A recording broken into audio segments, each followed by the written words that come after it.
Naghahanap ba ng midnight craving sa mga anak nyo? Tara, gawa tayo ng DIY pizza. Gamit nga lang ang tatlong tasty bread na yan, pinutol-putol ko lang ang mga yan ng mga ganyang hugis. Ayan, ganyan mga square cut.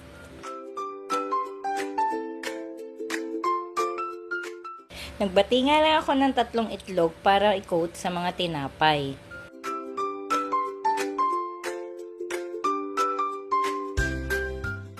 Haluin lang mabuti para ma-coat ito lahat. Sa isang kawali na wala pang apoy, dito na natin i-prepare ang mga gagawin. Sinalin ko lamang ang mga tinapay na may coat na itlog.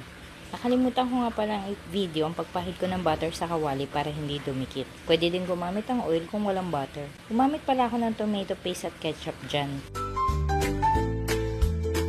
Pag na-coat mo na, pwede ka na maglagay ng mga quick melt cheese dyan. Nilagay ko na din ang mga toppings na mga ham at bell pepper.